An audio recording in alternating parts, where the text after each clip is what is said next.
and drawing people towards the gig economy. And so thousands and thousands, if not millions of people are looking to the gig economy as an attractive way to conduct their lives and to earn an income. And on the other hand, you have these factors that have happened, and sometimes people are not necessarily, interested in doing it out of choice. But as we've seen unemployment rising, as we've seen different businesses affected, as we've seen companies closing, unfortunately, and that shift in the demand for certain jobs, we realize that there's an oversupply. So typical employment paths are also being affected. So there's a whole bunch of people out there, and it's only going to continue to grow, that need to look for alternative ways to find or to create or to generate income rather than your traditional employment paths. So at the same time, we're having a growing number of people going into the gig economy by choice, and we're having a growing number of people going into the gig economy by necessity. And whether you are there or have an interest either by choice nor necessity, the question simply is, how can we make this successful? So when we are speaking today about the gig economy, and I'm going to use the word freelancing quite broadly, I'd like to make it very clear that we are speaking about freelancers regardless of age category, regardless of skill set, regardless of the modes of delivery. So we're not only speaking about, let's say, digital freelancers. We're not only speaking about people who are delivering services online. We're also talking about anybody who has a service that they're able to deliver as a gig. That might be something in the, let's call it online world, and something in the offline world. So I'm equally speaking to digital marketers. I'm equally speaking to bookkeepers. I'm equally speaking to language coaches. I'm equally speaking to dog walkers. I'm equally speaking to photographers. Anybody who is going in this kind of self-employed mode where you are looking for gig after gig, project after project, task after task to be remunerated from that. And this is what makes up the gig economy.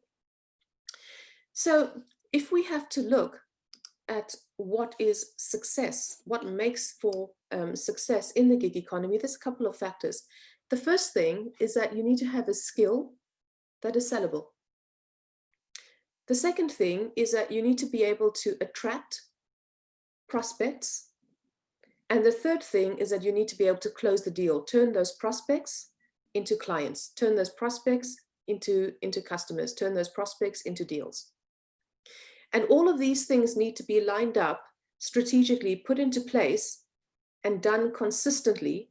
And that's the only way that you can achieve success in the gig economy. So what I'd like to do as we go through today is I'm going to take each of these blocks, looking at sellable skills, looking at how we're attracting prospects, and looking at how we're closing the deal. If you have any questions or comments, I encourage you to put something in the chat if you'd like to pick it up, so that we can pick that up a bit later on. But I would ask if we can hold our questions to the end, when we'll open up for a Q&A, and any chat that's in the chat room, we'll pick them up at that time and address as well. So let's firstly address the question of what is a skill. We hear this quite often, what skills do you have? Are you skilled at this? Skilled workers versus non-skilled workers. And skill is a word that is a very powerful one, but at the same time, it's very broadly used and very widely used. And so sometimes we kind of lose a bit the meaning. It's also confused with talent. And there's a big difference between a skill and a talent. A talent is something that you are naturally born with. It's something that you have a natural aptitude for. Whereas a skill, on the other hand, is something that you can acquire. It's something that you can develop. It's something that you can learn and you can train how to do. And this makes a very, very important distinction. Now, it's true that you may have a talent for something, but you need to develop your talent. With a skill, you can always improve and develop an aptitude. So I'll give you two examples. If I have to take, let's take the example of singing. I would love to say that I'm a skilled singer, and I'm not in the slightest bit. Anybody who's ever been on a road trip with me would know that I have zero talent in the area of singing. I can try as hard as I want. I can go for lessons, I can go for training, and I can go for I can get tips and tricks and figure out how to improve. And I might be able to improve to some extent, but I will never be at a level of proficiency that would make me a superstar. I have not been born with a musical talent or a talent to be able to sing. Hopefully I could make it a little less painful for those around me, but it's never going to change. However, you can take something else. Let's imagine, for example, that I wanted to develop the skill of developing, being a developer. Yes, it would be helpful if I had a certain aptitude for it. It would be helpful if my brain sort of thought along certain, certain pathways. However, there is something that I can learn. I can go to classes, I can read books, I can follow programs, I can watch videos, and step by step, I would be able to, if I put in enough time, effort, and focus, I can acquire and develop the skill. I can hone that to be something that I can use to achieve an objective. And that's the main difference between skill and talent. I came across an online article recently, or a video, which I thought was absolutely fascinating. And there's a lady in Japan, and I forget what her name is, but she's a lady in Japan. And if I remember correctly, she's somewhere in the region of like 80 years old. 80.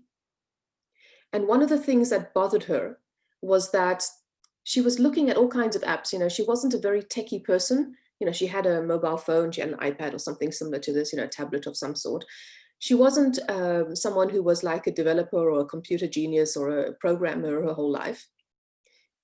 But she realized that everyone is going on about apps, and there are apps for everything. But for senior citizens or for seniors, she didn't think that there was much out there. And she was thinking what would be useful for people like herself as a senior. And she was frustrated because no one seemed to be interested in what she had to say about that. So guess what she did? She bought herself a computer. She figured out how to use it with the help of a few others, and she enrolled in a programming and developer course. She taught herself how to be a developer. She was taught how to be a developer, and she has developed her own apps for seniors. True story. Google it. If it's on Google, it must be true. So you will find it.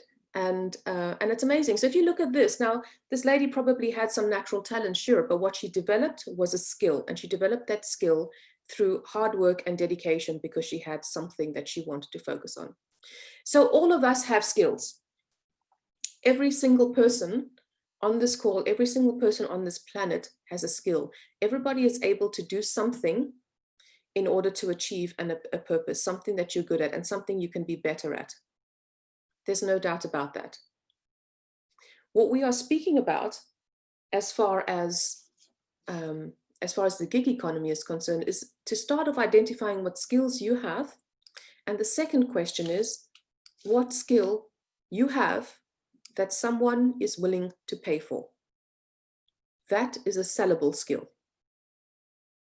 Now, again, it's really hard for us to identify this in ourselves sometimes. Sometimes we just do what we do because that's just who we are, and we don't think that what we're doing is anything particularly special. I have had conversations with people where we talk about things that they do that other people think are amazing, but they are not necessarily doing that. I had a conversation not so long ago with somebody who was doing something as a hobby, and we talked about the impact it was having on somebody else. Therefore, would there not be others willing to pay for it? If you are able to create a difference in someone's life, they will be willing to pay for it, because the whole question about what someone is willing to pay for is how valuable it is for them. So what is a valuable skill? What we can consider that people will pay for, and think about this in your own lives, is that people will typically pay for something that saves them time, that saves them money, something that they need that they cannot do themselves, or something that they can do either not very well, or perhaps they would like it to be done in a different way. So if you can do it better than they can, then people would be willing to pay for that. So let's think about some examples as far as businesses are concerned. Whether you are, because as On this call, I may be speaking to people who are interested in being successful in the gig economy, but I'm going to look at it from the perspective as well as the buyer, the client, people who you would be marketing your services to. What would they be willing to pay for? Think about in a small business context. One of the struggles that most small business owners have is that they're absolutely overwhelmed because they're doing everything themselves and they cannot focus on growing the business. They get bogged down with admin, they get bogged down with chores, they get bogged down with so many things that they cannot sleep at night and they just cannot do everything themselves. So ask yourself the question, what is it that you could do that would either save a small business owner some time?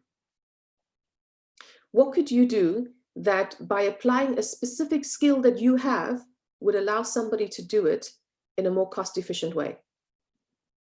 What can you do that by employing the way that you do it, somebody else is not able to achieve today? And what can you do that can take it to the level that someone cannot do themselves? And if you can think of just one thing, then you have a sellable skill.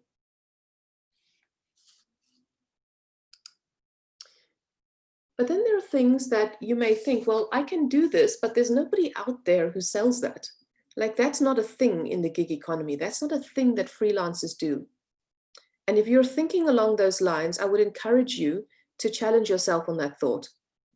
Because research has shown that 75% of executives struggle to find certain hard to find skills. So there is a gap. There is a gap in the market. There is a gap between skills that people have and the skills that the buyers are looking for. So if you're trying to think, for example, well, what could I possibly do as a freelancer? And you look online and you say, well, nobody else is doing it. It must mean there's no market for it. Well, perhaps the fact that nobody else or very few people are doing it or doing it the way you can do it means that there's a gap in the market.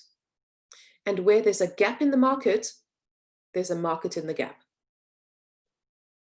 So if you find that no one else or few people are doing what you are able to offer, it could mean that you fall into the category of these hard to find skills that are being sought after. So I encourage you to dig deep and see what it is that you can offer that perhaps isn't out there today. So once you've identified what you have as a skill or a range of skills, and you've worked out how what you are able to offer can save people time, money, do it or do it better than they can, then let's figure out how we can attract the prospects who could be interested in that. How do you let people know that you are open for business? And part of it is about how you show up. So we need to work on what your specific brand is. When you think about brands, and even if you look at this picture over here, we tend to think of a brand as being something that big companies have, that, big product names have, that you spend a lot of money and a lot of time to create. It does not have to be the case. Your brand is very simply your professional reputation. What is your professional identity? What is it that you want to be known for? How recognizable is your signature style? That's your brand. Because what you want to build into your brand, what you want to build into a professional reputation, is that you're able to deliver with a certain quality, that you're able to articulate how you do what you do, and that there are others who have something to say about you.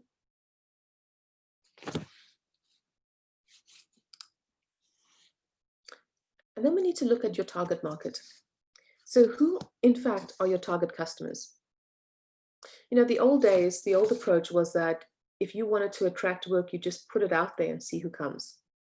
And that we need to move away from that particular philosophy. In fact, the market has moved on. As consumers, as buyers, we're not looking for a spray and pray approach. We would like to have our specific needs addressed. So think about it from a customer perspective. Who needs what you can do? Where can you find them and what is important to them? So in my everyday business, I spend a fair amount of time on the topic of marketing. Whether I'm speaking to people who are in a freelancing world, whether I'm speaking to people who are small business owners or even larger business owners, one of my first questions is, Who are your target clients? And unfortunately, one of the very common answers to begin with is anybody. And if you're thinking about anybody, you're on the wrong path. So it's irrespective of what service you're able to offer, you need to have a target client in mind. It could be true that anybody or everybody could buy your skill, but that's not who you're targeting. So you need to have a very clear picture of who needs what you sell. If you are able, for example, to be a virtual assistant, it could very well be that anybody who's in business could use a virtual assistant, but you need to narrow it down. And the reason why you need to narrow it down is because it's going to lead you to where you find those specific buyers. It's going to lead you to use the language that will appeal to your specific target group. And it's going to lead you to package everything that you do to attract those clients. Because when I'm on the client side and I'm looking for a freelancer, when I'm looking for a service, I will be attracted to what speaks to me, what speaks to my needs. So you need to be able to use language that matters to me. And that's how you attract your target client, being very much aware of what is important to them. Remember when we spoke about earlier, what are the things that people are willing to pay for? Does it save them time? Does it save them money? Is it something that they're not able to do themselves? Speak to what is important to them. And then let's talk about the demand for the market. When we're looking at the demand, there's two parts. There is the demand of what is here today. What do people need here and now today? And then there's also anticipating how is the demand going to shift. And this is why we use this particular caption for the slide, is because this is a quite a well-known quote about a famous ice hockey player who has said that I skate to where the puck is going to be, not where it has been or not where it is now. Being able to anticipate and position yourself to where the trends in the market are leading. So if we have a look at how this year has unfolded, we've seen quite a shift in terms of behavior, in home behavior, in professional behavior. And there are two different aspects of it. So let's take one point, for example, that during 2020, more people than ever before have been at home. Many people have been working from home, where before they were going into offices. Many people are at home because circumstances have changed and they no longer have a job that they are going to. But when people are at home, they're spending a lot more of their time in front of their screen.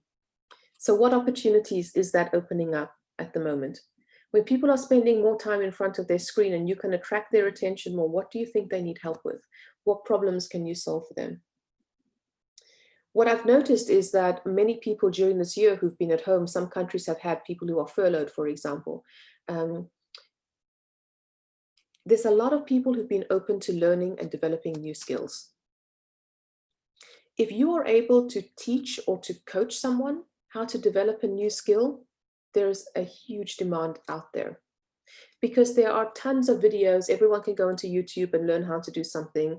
There's tons of courses that you can do, but many people enjoy a learning style where they have a coach, where they have a mentor, and they have someone who's able to show them and to work through. I know tons of people who've taken some time during COVID where they have had reduced working hours to improve language skills, to find somebody who can be an online tutor with them and to have conversational sessions just to improve their language skills.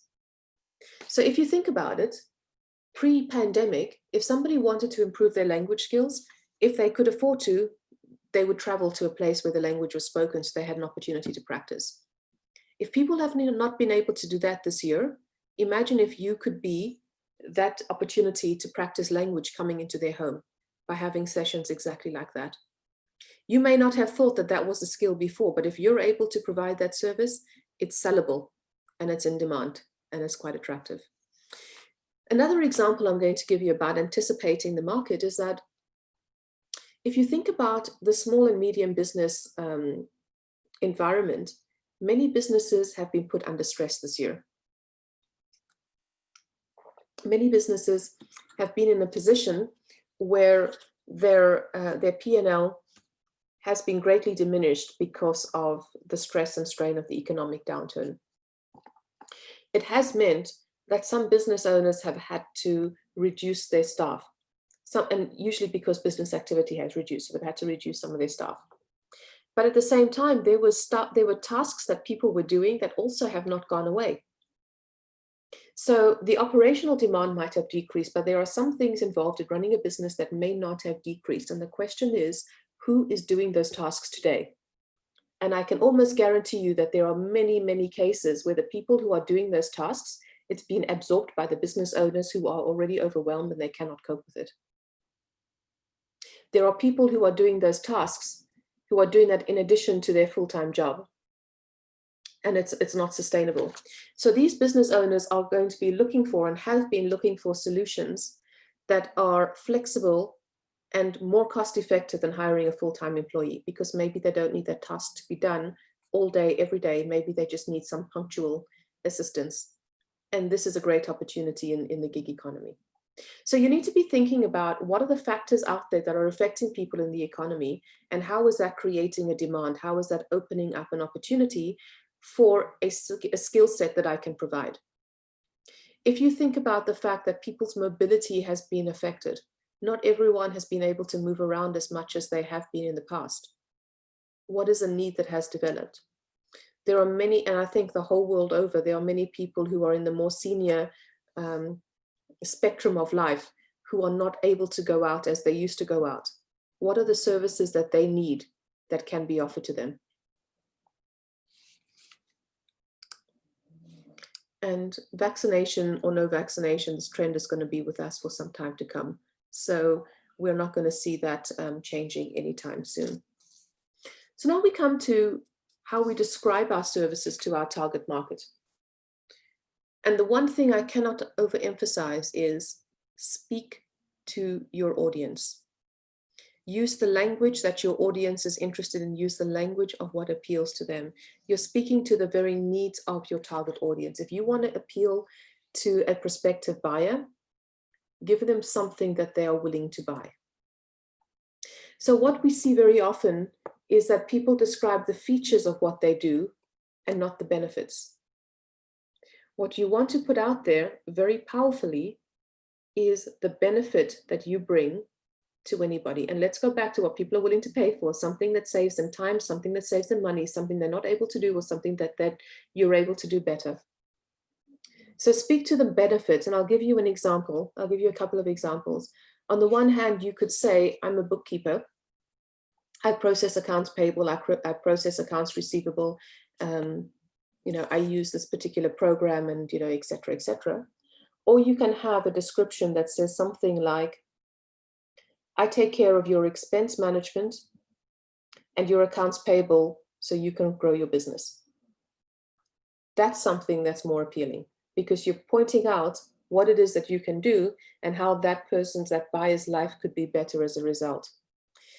You could say, for example, I walk a dog. I'm a dog walker. I can walk your dog. And we can all imagine what that looks like. I'm a dog owner myself. I would be much more interested as a prospective buyer if somebody presented themselves to me by saying something like, I'll keep Fido entertained, exercised, and healthy so you can get on with what you need to do. Because that's showing me as well, not only that someone can do what they say they can do, but they know what's important in the delivery. They know what's important as an outcome in that. I would have 10 times more interest in somebody who tells me that they can keep my dog exercised, entertained, and healthy during my busy lifestyle than I would someone who says, yeah, I can take your dog for a walk.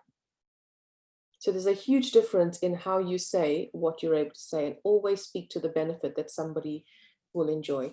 And it's all about your target client. It's not about you, it's about them. It's about their needs, their interests, what is important, and what they will perceive as important in their world.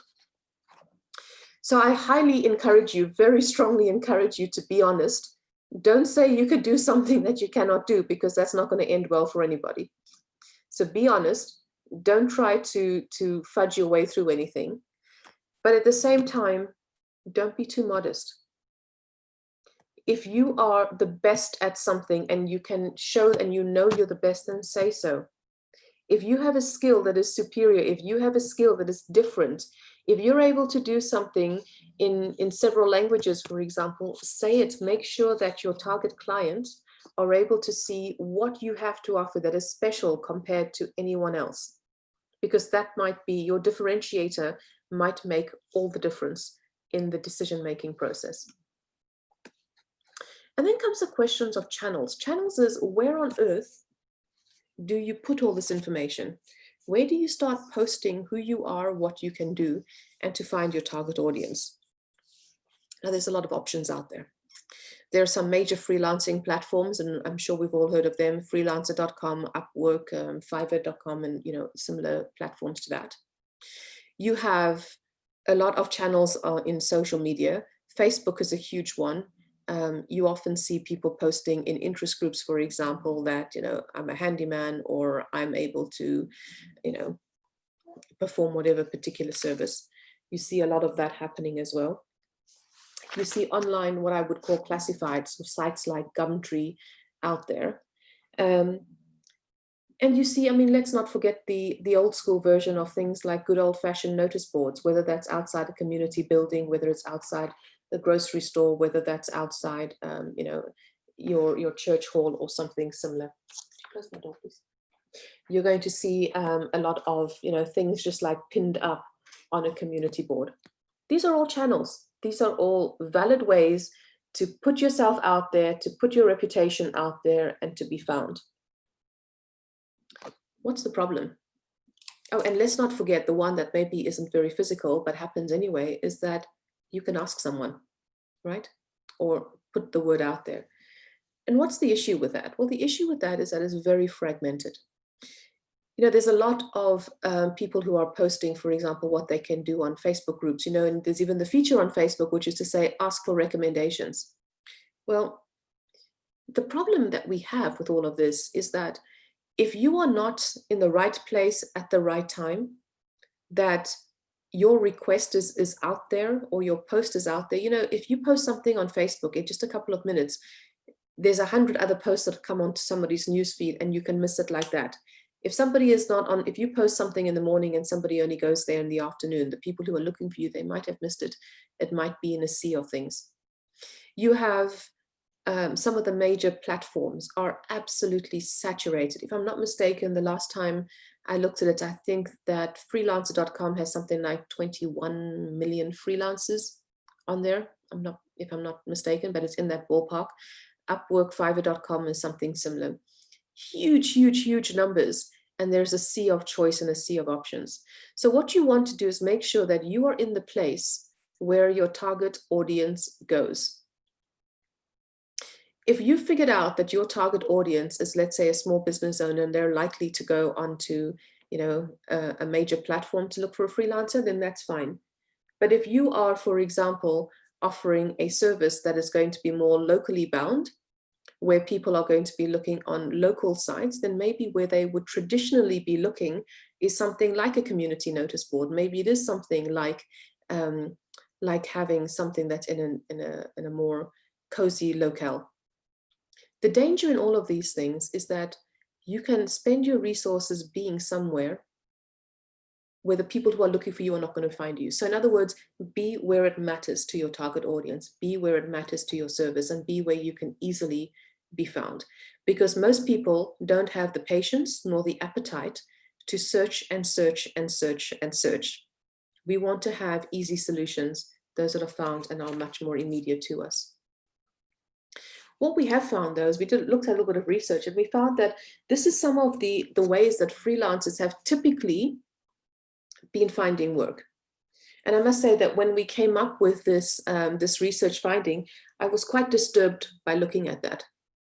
And the reason I'm quite disturbed is that if you look at the top categories that people are finding work in the freelance world: previous clients, word of mouth, social media, professional networking. If you look at just those top categories, and there's a huge amount that's happening, here's what makes me concerned about all this.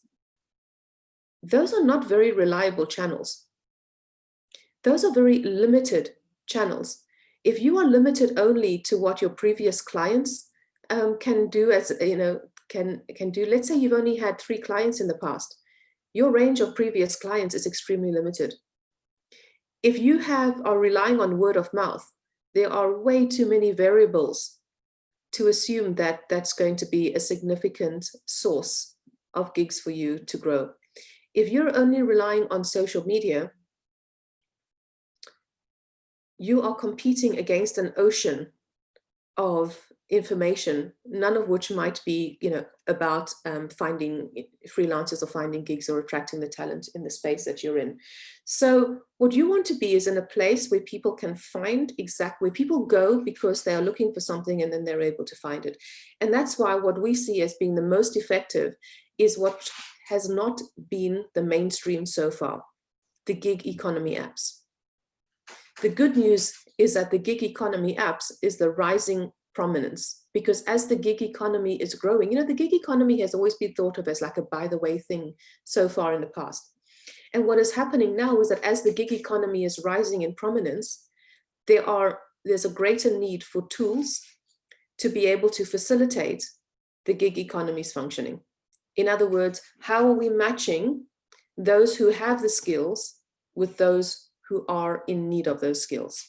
How are we able to put those who are selling a skill set with those who are wanting to buy a skill set?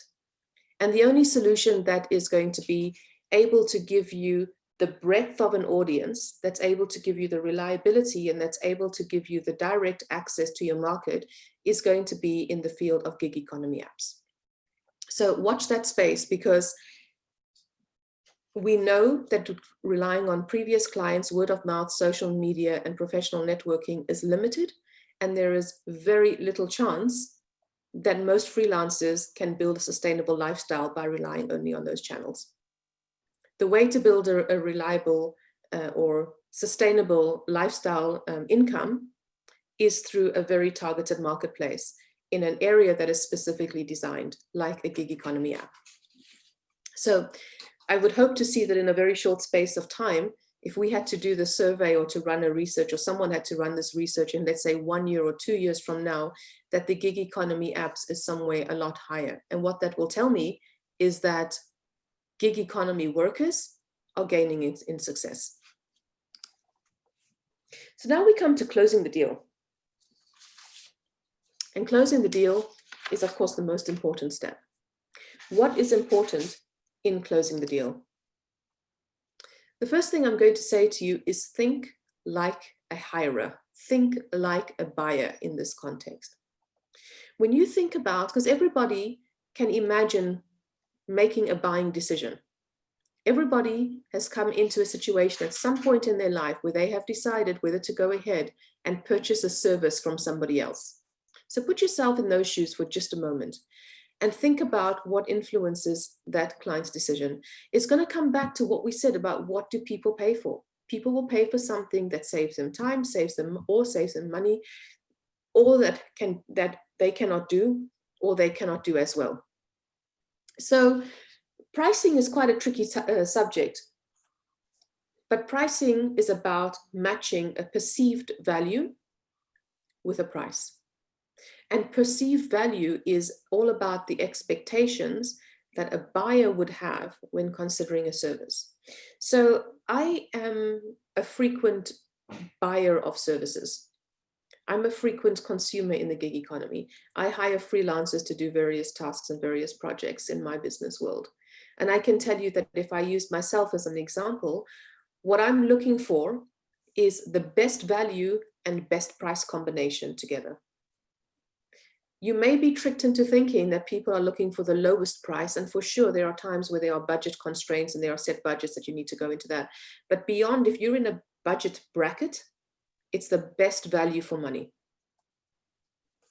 So we're looking at, and this is really going to come as well to how you describe what you do, focusing on benefits, not just features, how you're able to speak in the language of your target audience, and how you're able to assure them that you understand their needs and that you're able to deliver what they need.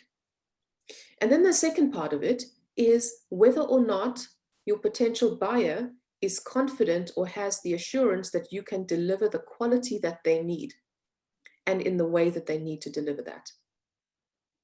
And of course, is availability. Timescale is extremely important. It's if somebody needs a particular service, they probably need it within, let's say, 1 day, 2 days, 3 days. If you're not able to deliver that within the time frame that they need, then already you're going to be out of the equation, because there are far too many choices out there for the buyers to wait, unless you have a skill that is so specific and so rare, or that they perceive the value of what you can deliver is so superior that it's worth waiting for your availability, which is very rarely the case. So what can you do to influence this buying decision? Well, firstly, you need to build credibility, especially if you are new to the freelance world. Credibility is the most important item on your agenda. And the only way you're going to build that credibility is by showing your prospective buyers what you can do or what others have experienced. Now, if you have the type of work where you're able to either show samples or portfolio of previous activities, then that's great. If, for example, if you are a landscape gardener and you're able to have a portfolio where you've taken pictures, before and after pictures of what you've been able to do in somebody's garden, this is brilliant. Not just talking about what you can do, but show the goods. If you are a UI UX designer, if you are doing websites, if you're doing app development or app design with UI UX, you can show a little bit, maybe some screenshots of the type of designs that you've done. If you are creating logos and you're able to share some of those in your portfolio, for example, these are the types of things that are important. Now, not everybody's going to be in the activity where you can show a portfolio of services. If you are a language coach, it's very unlikely that you are going to be able to show something visual. What you can have are ratings from your previous clients who will give you, maybe out of let's say a 5-star rating, how many stars would they give you? What you can have are testimonials. What are the things that people have to say? So when you're looking at hiring a freelancer, there are two things. One is the rating, because on the rating you can just very quickly numerically rank people or rank options. But the other thing is the testimonials, because testimonials are qualitative. Testimonials give more richness about the experience that somebody has had working with you. How did they experience it on a day-to-day basis? How do they feel about that? And that can often be more compelling in making a buying decision. So when you are doing your gigs, any kind of gig, it is so important to get a testimonial. And if you're not able to, if it doesn't happen automatically, don't be shy to ask, especially if your client is delighted with the work that you have delivered. There is nothing wrong with asking for a testimonial, because if you have delighted your client, they will be very willing to write 2 or 3 lines in a testimonial for you. So testimonials are like gold. You need to collect them, because the testimonials are the gateway to you being able to attract new clients in the future. And pay attention to communication. It sounds so simple, and yet it is absolutely fundamental. As I said, I am quite a frequent buyer in the gig economy. I hire freelancers a lot. And when I go into when I'm selecting a freelancer for a particular gig, for a particular task, typically I will look at ratings. I'm also going to look at how they describe their services. So firstly, I'll look at how they describe their services to get a match for what I'm looking for. Secondly, I'm going to look at the ratings. I'm only going to go for a certain category of ratings. For those that I'm very interested in, I'll look at some testimonials.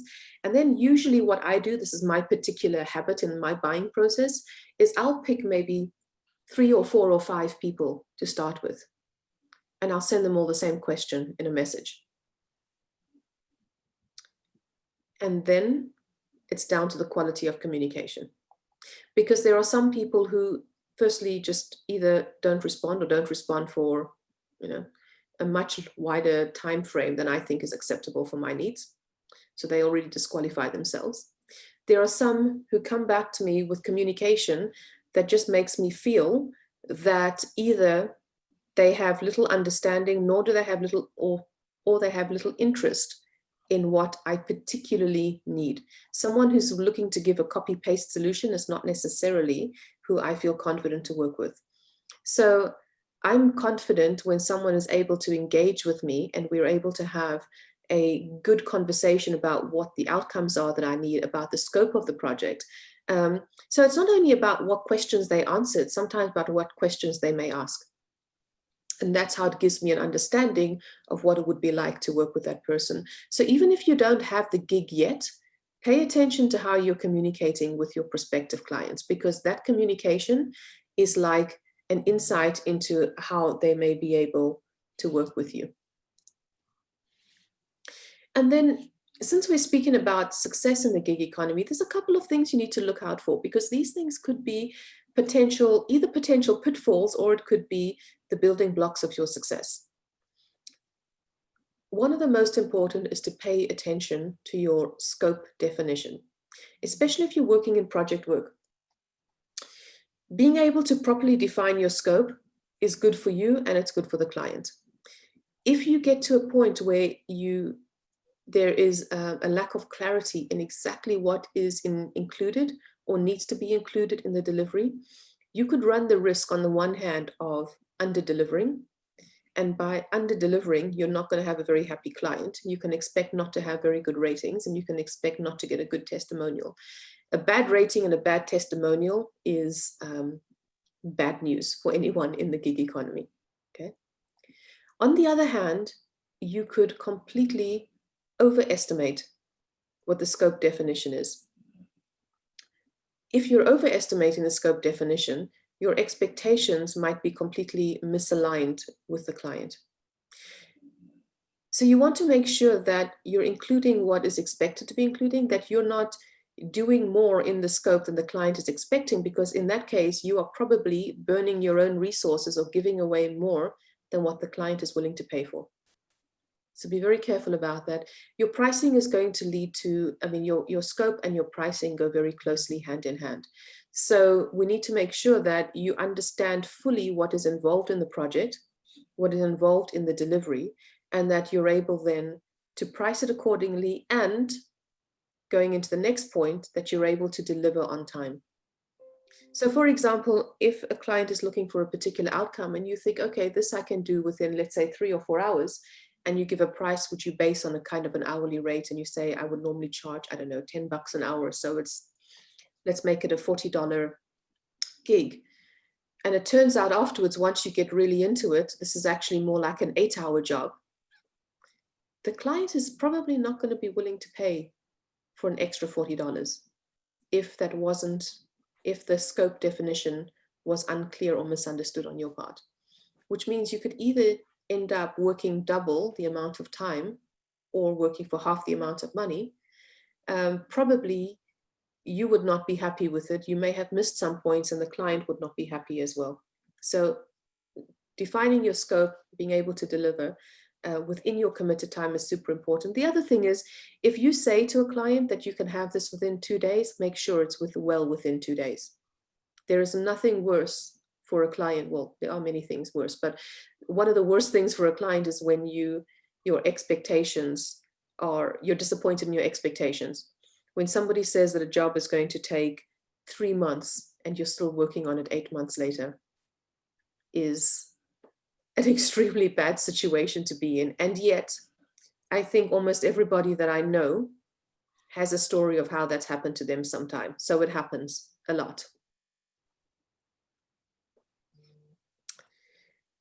Managing your clients' expectations can be a little bit tricky, because there are clients out there who think that if they're paying for, a $5 job, they can expect the world, the moon and the stars, heaven and everything in heaven and earth from you.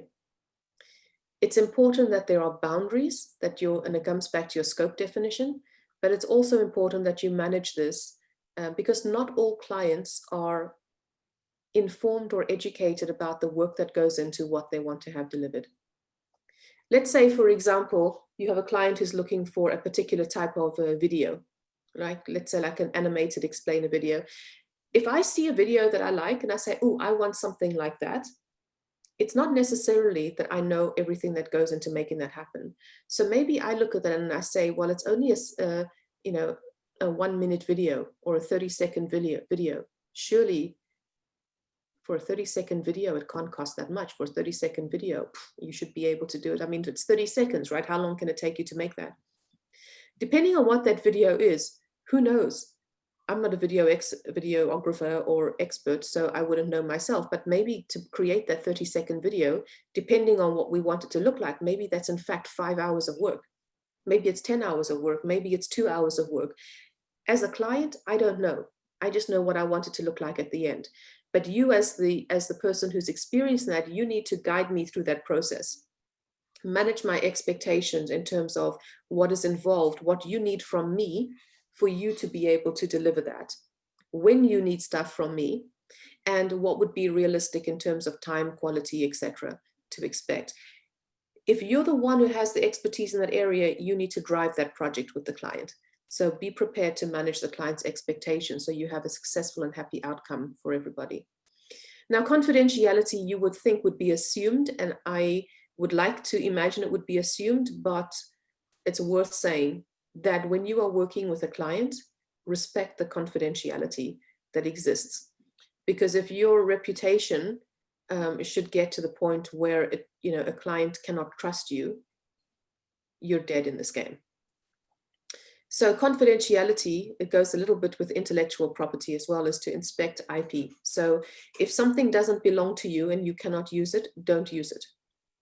Don't borrow designs that are protected by intellectual property or incorporate those, because once you cross a certain line, firstly, you damage your reputation. Secondly, you could be facing legal actions. So be very clear about whatever it is that applies in your field of expertise, your field or your scope of work, as regards to intellectual property, as regards to confidentiality requirements. And conflict of interest may not apply to every particular scope. It may not apply to every particular context, but make sure that you're aware of if and how a potential conflict of interest could play in your landscape. And if that does, how would you manage that? So what we've done today is we've talked about, through our recipe for success, we've talked about how you can identify a skill that's a sellable skill.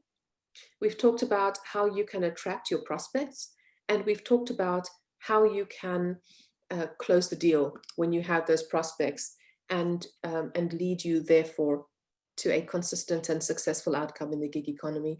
So what we'd like to just conclude with is to emphasize that freelancing, whether you are in the world of freelancing by choice or whether you're there by necessity, it is a very interesting source of revenue. It's a very interesting source of income. It gives you the ability to build a lifestyle that you may wish to have, and it gives you the ability to build a lifestyle that works for you, whatever your personal family situation may be.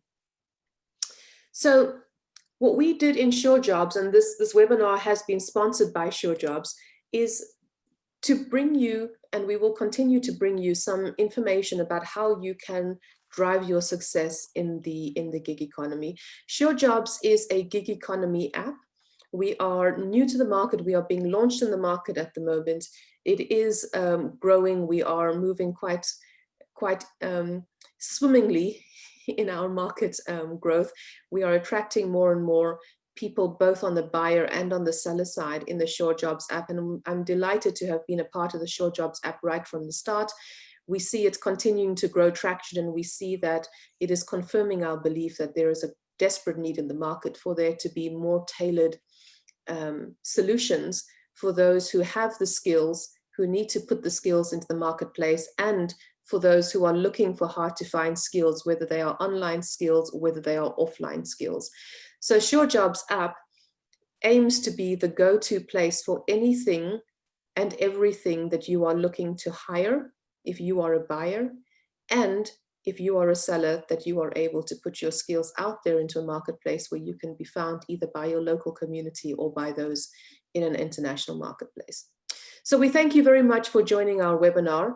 We will continue to put information out there, which will be some tips and share some techniques with you to only increase your success in the gig economy. We'd like to see you grow and grow in your success. And we believe that the gig economy is the solution to the growing gap, the economic gap that many are facing in many countries all around the world. So we thank you for joining our webinar. This is the first in a series. We're going to continue having educational webinar series, which you can expect to have happen. If you've enjoyed it, please do spread the word and let others know about it. And we look forward to seeing you on new ones. So what I would like to do is just very briefly say thank you very much to Alex for sponsoring this webinar by Surejobz. Alex is the CEO and founder of the Surejobz app. Thank you. We are very grateful, Alex, for the sponsorship of the Surejobz app in this very important topic going into the gig economy. So what we'll do now, and before we close, is we'll leave the lines open a little bit for some any questions and answers. And I'll stop the sharing. And if anybody has questions or comments that you'd like to share, please do feel free.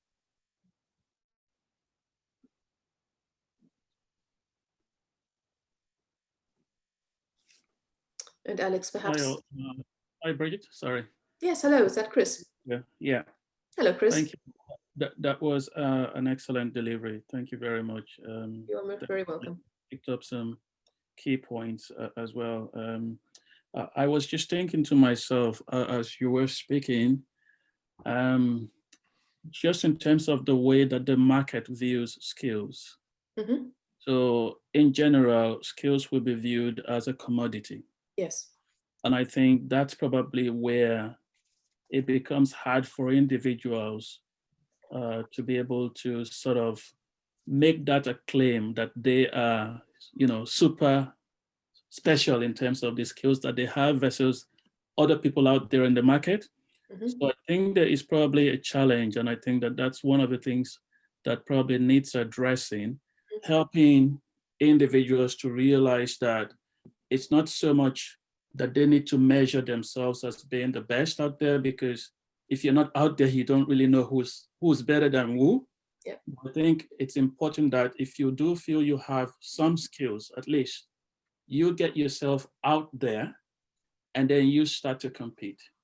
So I think that's important for everyone, because I look at my skills and I'm like, okay, well, how can I judge that I am better than someone else out there? But it has to be that ultimately when I get out there in the market will always decide whether they feel that my skills are valuable, and obviously again determine the pricing that will go with my individual skills. So I think that that's good for freelancers to recognize that. Yeah, but I completely agree with you, Chris. I think you brought up a couple of important points in that. I'll start off with the point, just to comment on, I'll start off with the point that it's really hard sometimes for people to recognize what they have that could be a skill. And that could be something of interest that is out there in the market. Sometimes, because many of us are quite, shall we say, unassuming and humble. And many of us have we don't want to sort of brag about ourselves and think that, oh, I'm a superstar, I can be better at everybody. But in fact, there's so many people out there who can do this as well. Why would I think that I have the most amazing skill? You don't have to have the most amazing skill. You need to be able to use your skill to solve someone's problem. And yes, there can be many people out there in the marketplace who are also doing something similar. But you know what? It is a ginormous marketplace and there's room for everybody. There is a ginormous marketplace out there. So just because there are others out there doing that, it shouldn't stop you from jumping in, as you're saying, into this competitive market.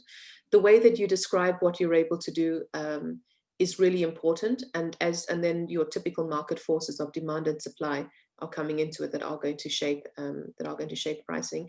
The most important thing, though, is that until you get out there, you've got no idea. This is not something you can design on paper.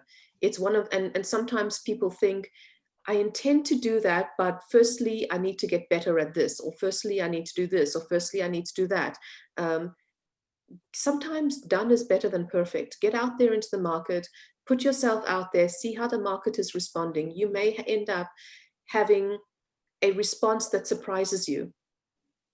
and I mean this in a pleasant way, it might be surprising you that either that a part of your skill that maybe you thought wasn't that attractive is the part that's attracting more.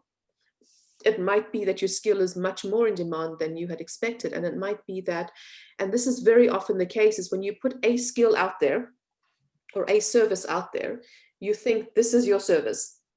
And very often, once you get out there into the market, you find that what is really needed is either slightly to the left or slightly to the right. And you end up then adjusting and tweaking until you hit the sweet spot. And until you start that process, it's never going to happen. So sometimes what we need is a little bit of a nudge and a little bit of encouragement from those around us to take that brave step forward. Because the other thing is, sometimes, you know, as human beings, we don't like to feel rejected. And it's a little bit scary to put ourselves out there, because what if nobody is interested in my skills? Or what if people just say no? You know, it can be very, it can be intimidating, but it's a brave step forward, but it's a necessary step forward, and it can open up so much. It can be absolutely life-changing. So thank you, Chris. Very important comments there. So just to speak to that, Bridget, you know, when I started out, with web design, and that was my primary focus. And soon I found out that, man, it looks like I'm actually better in digital marketing. So I built something, and I realized if nobody sees it, nobody knows about it, it really means nothing. I started developing my digital marketing skills, and that became my primary focus, while designing became my secondary focus. So until you get out there, you don't really know exactly what you're good at and what you want to prioritize as your skill. So that's really how it is. Yeah. So thank you, Peter. Peter, you have a question. Oh, yeah. Hi, Bridget. Very good presentation, I must say. What's your view on transnational pricing? I had an IT problem, and I contacted somebody in the US, and then they simply referred me to somebody in India. Mm-hmm. And I guess the reason was because of the pricing budget. You know, how difficult is this global marketplace where different countries have different prices for the same gig? I think part of it depends on where you're sitting in the buying and selling equation to have an opinion on that. So I think there's a different view from different sides. Let me take it firstly from a buyer's perspective. From a buyer's perspective, for sure, there's going to be an absolutely different range. If I mean, for example, I'm sitting here in Switzerland. If I am, which is, Switzerland is a rather high cost location, globally speaking. It's very difficult to find something that is economically priced in Switzerland. So for me, it's very interesting when I go into looking for a freelancer, is I'm usually looking for somebody outside of Switzerland. So I'm looking for great value. You know, I'm looking for a high level of skill, a high level of quality, and of course, I'm looking for a good price range as well. So it's very interesting from a buyer's perspective that you do have this particular range. And it's one of the points I mentioned earlier. For me, cheapest is not necessarily best. I'm looking for quality of delivery versus price range. Okay, so it gives a lot more choice from a buyer perspective. Now, from a seller perspective, I think if you are somebody who was freelancing in Switzerland, for example, it would be very frustrating for you to be competing with people who are able to put prices out there at a lower cost because they're in lower cost locations. And so perhaps their sort of like economic range is different. If you are sitting in, let's say, some of the developing countries, to be able to compete on a global marketplace is, I think, phenomenal. It's phenomenal. So just a little bit of background. I'm originally from Africa. I'm from South Africa. I think it's amazing that you have people from all parts of Africa who are able to, I mean, it applies to all parts of the world, of course, but since I'm from Africa, I'm going to speak about Africa, you know, that you're able to have people who are extremely talented, who are sitting in parts of the world where they do not or have not had international exposure, but they have the skills, they have the talent, and they're able to be paid something which is, you know, a rate which is perhaps attractive for more developed countries, or a buyer in a more developed country, and yet is an extremely lucrative price tag for somebody in a developing country. So I think this presents an amazing opportunity. So people who are in developing countries to have access to the more developed world, who are usually able to have a wider budget spread, is also something that I believe goes further than just an individual basis, but I think it's going to have a role to play in shifting a little bit the balance between economic disparity that we see on a global level. But that's a personal view that I have. It's a tricky one, Peter. It is a tricky one, because depending on where you sit in the equation, this sort of range in price can either work for you or work against you. Thank you, Bridget. And the other thing is to say that typically when you enter the freelancing world, typically you're entering in at a lower price end of the spectrum, because what you want is to have people make almost some no-brainer decisions, because the most important thing is to build up your gigs, your ratings, and your testimonials. So most people do enter into the marketplace with really, really low prices, because the moment they can start building up their client base and their ratings, then they can start pushing their rates higher and higher, because they have the credibility behind it. Thank you so much. It's a pleasure. It's great to see you again. Peter was on a webinar that I gave just a few days ago. So great to have you in the audience again, Peter. My pleasure.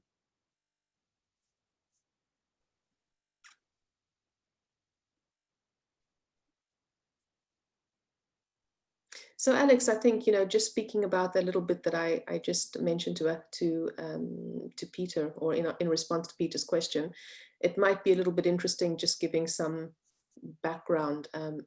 Alex is, as I said, the CEO and founder of Surejobz. Alex is based in Ireland and has been for a long, long time. But Alex originally comes from Africa as well. Alex is from Nigeria. When Alex and I started, when we first met on the topic of Surejobz, one of the interesting discussion points for us is that we honestly and truly believe, it's one of our fundamental beliefs, that there is such talent in so many corners of the earth, in so many different parts of the earth. And what we want to be able to do is to build something that's able to give visibility and opportunity to people to compete and to be able to, enter a global marketplace. So this is one of the objectives that we want to achieve with Surejobz, and it doesn't matter where people are from, it's just about, if you've got a skill, if you've got something to offer, we want you to have a platform, we want you to be able to be found. So I think Absolutely. the fundamentals behind Surejobz is a very noble one indeed, which is one of the reasons why I was happy to join forces with Alex in making this project happen, because there is just such a gap between what people can do and what people are looking for, and we need more solutions out there to close that gap and to encourage the development of skills. All right, so we will. So we have recorded the session, and we're happy to make that available. Alex, I'm sure we can publish that on the Surejobz website somewhere. You're on mute, my friend. We'll stick a link in the blog and then share it on our social media. Okay, super. Thank you very much. I'd like to thank everybody for joining us on. Sorry, Alex, I'm going to mute you again, I think. Yep, thank you. I'd like to thank everybody for joining us. We will be publishing a few more topics on growing success in the gig economy, different angles, different ways to do that. If you have any particular questions or topics that you would like us to cover, how do we tackle this? How do we address these challenges? We highly encourage you to let us know through any of our social media channels. Please do follow us. We're on Facebook, Twitter, LinkedIn. Follow the Surejobz page and you'll see a lot of updates that come up from there. So I'd say that we've been in a little bit of stealth mode in the last months. We've been building behind the scenes. We're revving our engines. We expect 2021 to be a very big year, a great year for us, going further into the market. So this was, I say, a soft start to our activity, but definitely from January onwards, you're going to see a lot more activity. What we're interested in is building a community of freelancers that are poised for success in the gig economy. So we invite you to join us. Tell all your friends, bring everybody along, and we'll see you in some of our future events. Thank you for joining, everybody. We'll close. Thanks, Bridget. Thanks, Alex. Thank you. Thanks, guys. Bye.